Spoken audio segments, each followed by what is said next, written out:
Judicial activism versus judicial restraint. हम देख रहे हैं judicial activism versus judicial restraint. तो on the basis of the meaning के अगर आधार पे अगर हम देख रहे हैं इनको, तो जुडिशियल एक्टिविज्म का क्या है? Interpretation of the constitution to advocate contemporary values and conditions, ये तो होगा जुडिशियल एक्टिविज्म। और जुडिशियल रेस्ट्रेंट क्या होगा? Limiting the power of the जजेस to strike down a law.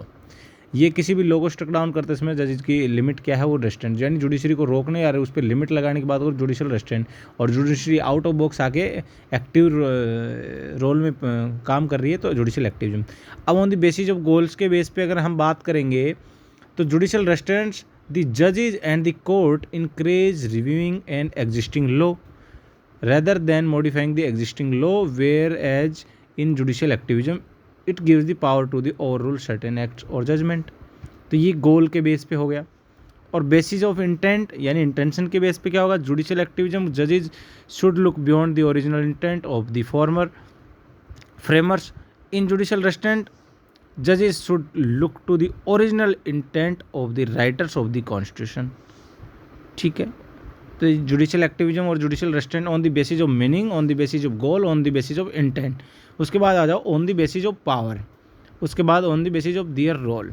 तो ये 5 पॉइंट हो गए जो इनको डिफ्रेंशिएट करते हैं, बताते हैं। तो पावर के बेस पे जुडिशियल एक्टिविज्म इज द जजेस are required to use their power to correct any injustice especially when the other constitutional bodies are not acting. ये पावर के बेस पे हो गया। और जुडिशियल रेस्ट्रेंट क्या है? Judicial restraint is the limit the power of the जजेस in strike down the law. ठीक है, अब इनका रोल क्या क्या है उसको देख लेते हैं। तो judicial activism has a great role in the formulating the social policies on issue like the protection of the rights of individual, civil rights, public morality, public and fairness, to make the civilize the society, to protect the fundamental right of the, to protect the human dignity. तो ये role क्या है? Judicial activism का role है, जिसमें आप article 21 के सारे केसेस लगा सकते, DK बसु, विशाखा गाइडलाइंस, ठीक है, Nirbhaya case guidelines, and on the basis of the guidelines many amendment and many act.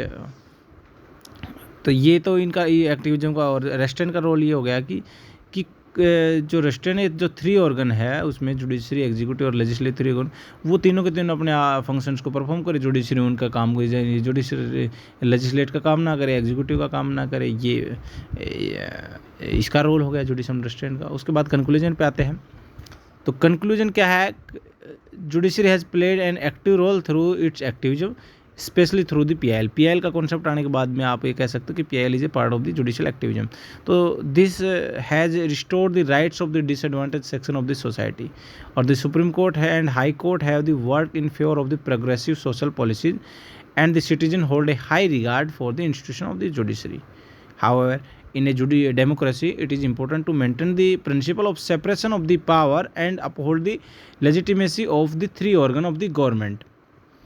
ठीक है, सेपरेशन ऑफ पावर का जो डॉक्ट्रिन है, जो which is given by the French philosopher Montesquieu, it can be possible only when the executive and legislature are attentive and functional at the same time. Judiciary should be questions of stepping into the spheres of the activity that does not belong it. तो ये था difference थे, और ये conclusion था judiciary activism और judicial self restaurant.